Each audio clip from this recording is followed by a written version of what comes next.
ప్రసాద్ గారు చెప్పండి. 2024 ఎన్నికల ముందు ఏదైతే టీడీపీ లిస్ట్ రిలీజ్ చేసిందో ఫస్ట్ 2 లిస్టుల్లో కూడా మీ పేరు లేదు.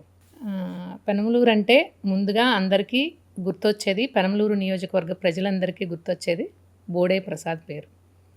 మీరు ఓడిపోయినప్పుడు కూడా నియోజకవర్గం అంతా ఎలా తిరిగారో ఇప్పటికీ ఆ నియోజకవర్గ ప్రజలకి బాగా గుర్తుంటుంది.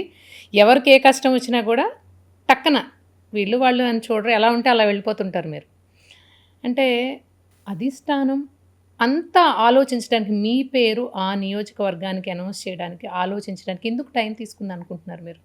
అంటే ఫస్ట్, సెకండ్, థర్డ్, ఫోర్త్ 4 లిస్టులు ఉన్నాయి. అయినంత మాత్రాన థర్డ్ లిస్టులో ఎందుకు వచ్చింది, ఫస్ట్ లిస్టులో ఎందుకు రాలేదని అంటే దానికి సమాధానం. ఎందుకనంటే మొన్న ఎన్నికల్లో కూటమి ప్రభుత్వం జనసేన, బీజేపీ అలయన్స్ తోటి వచ్చారు. వచ్చినప్పుడు ఆ అలయన్స్లో కొన్ని సీట్లు జనసేన, బీజేపీకి ఇవ్వాలి. ఆ అడ్జస్ట్మెంట్లో సార్కి ఎంత మెంటల్ టెన్షన్ ఉంటుందో మాకు తెలుసు.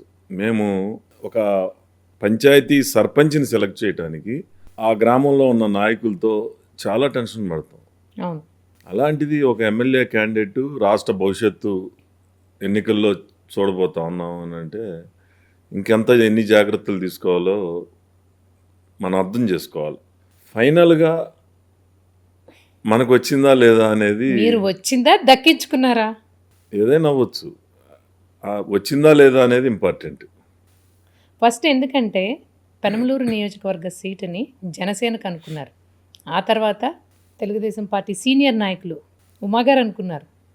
అంటే ఇద్దరు పేర్లు చాలా గట్టిగా వినిపించాయి. చాలా మంది పేర్లు వచ్చినాయి.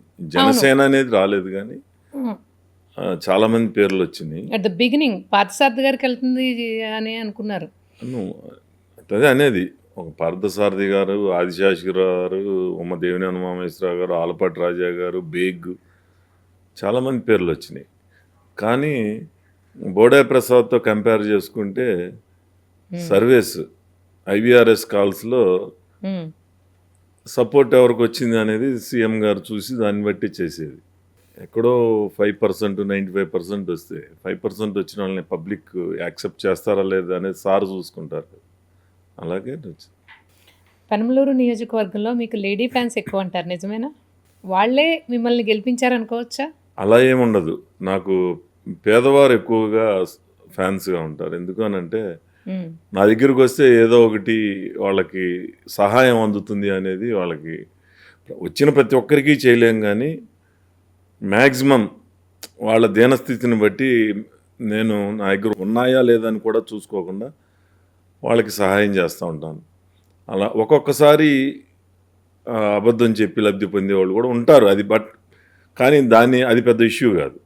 కానీ ఆపదలో ఉన్న ప్రతి ఒక్కరికి మనం సహాయం చేస్తున్నామా లేదా అనేది ఫైనల్. మీరు ఎన్నికలకు ముందు సొంత పార్టీ వాళ్ళే నాకు వెన్నుపోటు పొడవాలని చూస్తున్నారని ఆరోపించారు, ఏదైతే ఈ టికెట్ల విషయంలో. ఇప్పుడు కూడా అదే నమ్ముతున్నారా, లేకపోతే ఇప్పుడేమన్నా పరిస్థితి మారింది అనుకుంటున్నారా? అంటే వెన్నుపోటు పొడుస్తున్నారు అని నేను ఎక్కడ మాట్లాడలా. మరి ఆ టైప్ ఆఫ్ లేదు, వెన్నుపోటు పొడుస్తున్నారు సొంత పార్టీ వాళ్ళని నేను ఎక్కడ, నాకు ఏ ఛానల్లో కూడా, యూట్యూబ్లో కూడా ఎక్కడా లేదు. కాకపోతే ఏంటంటే సీటు ఆశించే వాళ్ళు ఉంటారు. నా పెనమలూరు ఉంది, పెనమలూరులో బోడే ప్రసాద్ ఒక్కడే ఉండాలని ఎవరు, నేను కూడా అనుకోకూడదు. చాలామంది ఉంటారు ఎమ్మెల్యే కావాలి, సర్వీస్ చేయాలనేది చాలామందికి ఉంటుంది. లేకపోతే కొంతమంది రకరకాలుగా ఆశయాలతోటి బయటకు వస్తూ ఉంటారు. వచ్చినప్పుడు తప్పులేదు. వాళ్ళు ఏమనుకుంటారంటే సార్ దగ్గరికి వెళ్ళినప్పుడో లేకపోతే పార్టీ దగ్గర నా గురించి నెగిటివ్గా మాట్లాడటం అనేది ఉంటుంది. ఇప్పుడు నా దగ్గరికి వచ్చినప్పుడు చాలామంది పక్క లీడర్ గురించి నెగిటివ్గా మాట్లాడతారు. మాట్లాడినప్పుడు మనం అవన్నీ కూడా పట్టించుకోము, వినటం వరకే. ఇప్పుడు ప్రతి ఒక్కరూ కూడా మన దగ్గర 100 మంది ఉంటే 100 మంది 100 రకాలుగా ఉంటారు. అందరినీ వాడు తప్పు చేశాడని వాడిని దూరం పెడతాం అలా అనేది ఉండదు. ఇక మరీ బిహేవియర్ బాగోపోతే దూరంగా పెట్టడం. కేశినేని చిన్ని గారికి మీకు మధ్య ఏమన్నా విభేదాలు ఉన్నాయా? అసలు విభేదాలు లేవు, స్నేహం లేదు. జస్ట్ ఎంపీ గారు రెస్పెక్ట్ అంతే. ఎప్పటి నుంచో పరిచయం కాబట్టి అంతే, అంతవరకే కానీ విభేదాలు ఎందుకంటే కానీ. ఎలక్షన్ ముందు కూడా ఆయనకి ఎంపీ టికెట్ ఇస్తారు అన్నప్పుడు కూడా మీ నుంచి సపోర్టింగ్ వర్డ్స్ కానీ అందరూ చాలామంది మీ పక్క నియోజకవర్గాల ఎమ్మెల్యేలు అందరూ కూడా మాట్లాడుకున్నారు ఆయనకి సీట్ ఇస్తే బాగుంటుంది అన్నట్టు. కానీ మీ వైపు నుంచి అసలు నా ఎప్పుడు సీటు గురించి బాహాటంగా నేను ఆలోచించుకుంటా ఉంటే పక్కన ఎంపీ గారి సీటు లేదా పక్కన ఎమ్మెల్యే గారి సీటు గురించి ఆలోచించే సమయం నాకెక్కడ ఉంది? ఓకే. అంతే. దాని గురించి ఇక ఆలోచనే లేదు నాకు. నేను ఇంకోటి కూడా చెప్తున్నా, నాకు వేరే ఒక్కరి గురించి నెగిటివ్గా మాట్లాడటం కానీ శత్రువులు కానీ ఎవరూ లేరు. నేను చాలా ఫ్లెక్సిబిలిటీ, నేను అందరితోటి కూడా చాలా బాగుంటాను. కానీ చాలా ముక్కుసూటిగా మాట్లాడతారు, మొహం మీద 100% మాట్లాడతాను. అదే మీకు చేటు తెచ్చి పెడుతుందని ఎప్పుడన్నా అనుకున్నారా? జరగవచ్చు, ఒక్కొక్కసారి జరగవచ్చు. బట్ చివరికి మనం మాట్లాడింది అంటే ఒక్కొక్కసారి మనం మాట్లాడింది 100 మాటలు మాట్లాడితే 100 కరెక్ట్ అవ్వకపోవచ్చు. కానీ ఇప్పటికిప్పుడు ఒక పని అవ్వదు అని అంటే వాళ్ళు తాత్కాలికంగా బాధపడతారేమో కానీ మనం అవుతుంది అని చెప్పి మొదలుపెట్టి అవ్వకపోతే వాళ్ళు నీ దగ్గరికి వచ్చి చేసినా కానీ ఏం చేసావు అంటారు కదా. అట్లా తిరిగి తిరిగి ఇబ్బంది పెట్టే కన్నా కూడా ఈ పని అవ్వదు అని చెప్పేది మొదటి నుంచి అలవాటు అయింది. అలా మీకు పార్థసారథి గారి మధ్య సఖ్యత ఎలా ఉంటుంది? బాగానే ఉంటుంది. ఎందుకంటే ఆయన క్యాంప్ ఆఫీస్ కూడా మీ నియోజకవర్గంలో ఉంది కాబట్టి ఆయన నూజివీడు ఎమ్మెల్యే అయినప్పటికీ మినిస్ట్రీ వచ్చిన తర్వాత కూడా చాలా కాలం ఆయన ఈ క్యాంప్ ఆఫీస్ నుంచే అందుబాటులో ఉండే వాళ్ళందరికీ.